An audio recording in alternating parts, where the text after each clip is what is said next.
就在这破布下面藏着一辆价值100万的迈凯伦650秒，这是康纳花了6万买到的事故车。从视频里展示的情况来看，这次的受损要比上一辆兰博基尼更加严重，整个侧面基本上被撞没了，零件破碎的一塌糊涂。不过发动机处的情况似乎还不错，在康纳看来，修复这辆车是有一定难度的，因为这个型号只生产了短2年，所以可替换的零件也比较少。这次在寻找替换件上可能会有点困难。另外，在他的介绍里，我们能得知这辆车的钥匙已经不见了，要想买一个新的就得花掉6000美刀，而且前面的电池也有问题。由于车子放了太久没开，这个电池的电应该早就亏完了，估计也是一个报废的。一想到这件事他就头疼。与此同时，随着镜头的移动，康纳发现这辆车的冷却系统完全损坏，上面的散热器全部扭曲，另外后面保险杠的情况也不容乐观。接着我们再来看内饰，由于这辆车常年停放在外面，而且一侧的车门也丢失了，所以里面的灰尘非常多，堆满了厚一层。看到这种情况的康纳非常心碎，但既然买下了这辆车，砸锅卖铁也得翻新好。他开来了自己的拖车，在路上顺便买了一套钥匙，然后就把迈凯伦带走了。不过他并没有回到自己的工作室，而是来到了一个专门维修迈凯伦的车厂。他要在这里给电池充上电，然后把车子发动起来。如果这件事让他自己来做的话，加上排查接线等乱七八糟的事情，最低的要1个月才能完成。可要是将它交给专业的人处理，只用了1下午就完成了。虽然多花了一些钱，但给自己节省了更多的时间，能让康纳专注于车身的处理。经过将近8个小时的等待，他总算是可以回去了。这次在车库里面，伴随着灯光的照射，我们总算可以细致地观看一下这辆超跑。从右侧看的话，受损似乎没有那么严重，看起来几乎是一切正常。但随着镜头的慢慢转移，我们能看到另一侧情况非常差，前后车轮处几乎报废，后保险杠也没有了。不过如果这时大家仔细看的话，会发现车子上又装了一个车门，这是他从二手市场淘来的，从另外一辆事故车上拆下来的，现在还没开始翻新，这辆车就完成了很多关键的地方。验视完车子后，康纳坐进了车内。由于超跑的驾驶空间非常小，所以坐进去还是相对吃力的。大家手里如果有迈凯伦的话，可以进行简单的尝试，应该就明白我说的意思了。接着他按下了启动键。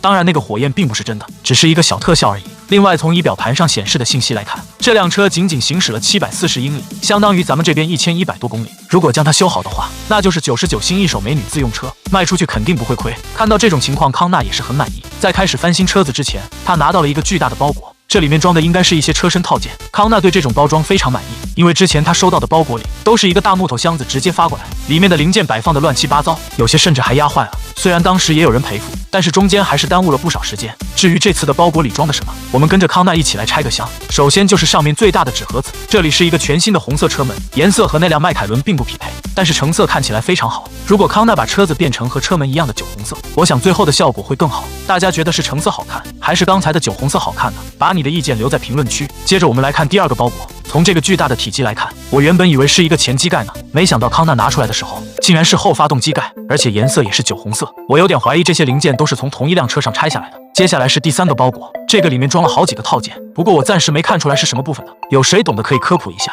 接着就是最后一个也是最大的那个，在拆开之前，大家可以猜测一下里面装的是什么。这边我也不卖关子了，里面是一个巨大的挡泥板，还有一个酒红色套件，看起来像是一子板，具体我现在也没看出来安装在哪。另外还有一套车门铰链，我们都知道这个车门是朝上开的，而且侧面已经被撞坏，所以这个新铰链还是很有必要的。现在这些零件已经被整齐的摆在地上，他们估计花了康纳不少马内。这次这辆车翻新好，不知道卖什么价格才能不亏本。现在一切准备就绪之后，终于可以开始翻新了。他先从后面的排气下手，这部分还算容易，只是缺失了上面的固定架。虽然看起来问题不大，但其实对车子的运转影响很大。当发动机在工作时，会产生一定幅度的震动，如果后面的排气管没有固定住的话，会导致排气管和发动机产生碰撞，在路上听起来有点像拖拉机。康纳和搭档一起很快的就把支架安装了上去，接下来的目标是把侧面的散热器给换掉。康纳先检查了一下零件表面，发现里面有些螺丝已经扭曲，拆卸起来非常困难，最后无奈只能动用钳子把无法拆卸的地方直接剪掉。不过这时却有一些突发情况，由于线路方面的错乱，康纳在调整零件时不小心将其触碰到了一起，这时突然就产生了一些电火花，看起来有点吓人。大家在日常生活中一定要注意用电安全。一番操作之后，康纳发现还是无法取出侧面的散热器，于是只好用千斤顶把车子支起来，然后在地上放一个盆，先把里面的冷却液放了出来，接着小心翼翼地把散热器拿掉了。虽然现在他的手里也有一个几乎全新的二手零件，但毕竟原厂的风扇还可以使用，所以他进行了简单的调换。一切准备就绪后，康纳拿来了一个碳纤维的套件，把它固定在了车上。这算是整个车身最昂贵的套件了。在之前的裂口处，我们可以清晰地看到，这辆车的外壳用的应该是玻璃纤维。原本我以为这么贵的车子还能用上全碳呢，现在看来是我高估了。另外，虽然车子还没有准备好，但是能看出来它有一种机械的美感。接下来康奈的目标是把剩下的套件都装上去。他先把车门拆了下来，由于上面的螺丝没有拧紧，所以更换起来很轻松。紧接着就是后面的釉后翼子板，和车门一样也是酒红色的，安装上之后效果非常好，中间的缝隙衔接得很整齐，这说明车子的状况没有那么不堪，至少车架还是很规整的。康纳高兴地竖起了大拇指。另外车门的开合也很丝滑，这个蝴蝶门很是帅气。正当他要继续修复其他地方时，突然又收到了一个包裹，这个包裹的体积更大，外边是一个巨大的纸壳子。康纳打开之后，发现里面是一些比较小的零件，其中有一个橙色的挡泥板，还有一些细节上的零件。里面的所有东西都是从其他报废车上拆下来的，所以不值什么钱，但成色上并不是太完美，好在瑕疵不太明显。康纳将其简单的汇总之后，将它们整齐的摆放在地上，静静的欣赏这些艺术品，仿佛一辆完整的迈凯伦就在眼前。接下来的工作内容是将这些零件全部都装上去。从视频里我们可以看到，受损的地方主要集中在前面。康纳打算从车身套件开始，他先装上了2个支架，然后拿来一个翼子板。不得不说他还是挺幸运的，这个颜色和车身一模一样，到时候喷漆会轻松一点。接着就是散热方面，这些零件都是一些散件，康纳得先把它们组装起来。要我说，这次的任务属实是有点简单了，整个过程就像是在装积木。等前面处理差不多后，整个车子的外观基本上就完成了，接下来就开始整备内部。如果大家对之前的视频有印象的话，应该能记得座椅的情况非常糟糕，整个底部溃烂不堪，几乎没有修复的可能了。他要将这个座椅拆下来，这部分操作起来有点困难，因为最关键的2颗螺丝藏在扶手箱旁边的底部，工作空间相对较小。他让灯光直接照在侧面，然后用一个很特殊的螺丝刀，慢慢的取出了2个小螺丝，这样就能拆掉侧面的夹板。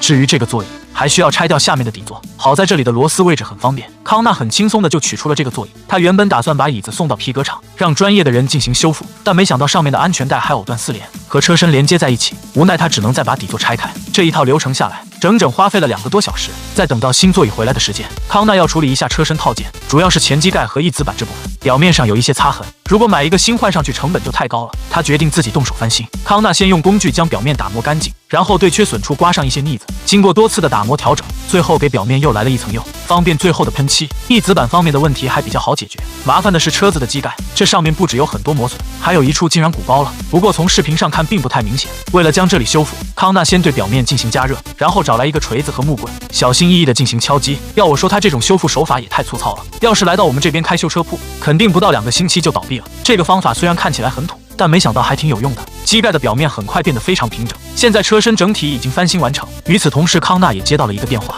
他之前送去翻新的座椅已经好了，人家通知他赶紧去拿。康纳放下了手头的工作，驱车来到了这个工作室。当他见到这个座椅时，简直惊呆了，翻新的效果非常好，和原装的没什么区别。验收完毕之后，他就回到了车厂。这时员工们已经把车身打磨完毕，也已经上了一遍底色。康纳回来之后就开始真正的喷漆，他给车子来了一层灰色底漆，等风干之后又喷上了迈凯伦经典的橙色。看到眼前的成果，康纳像个孩子一样开心。等到车子彻底风干之后，他快速的将零件都安装了上去。随着后面保险杠的就位，这辆超跑总算是完成了。大家觉得卖什么价格合适呢？接着我们来跟着康纳的镜头细致的欣赏一下。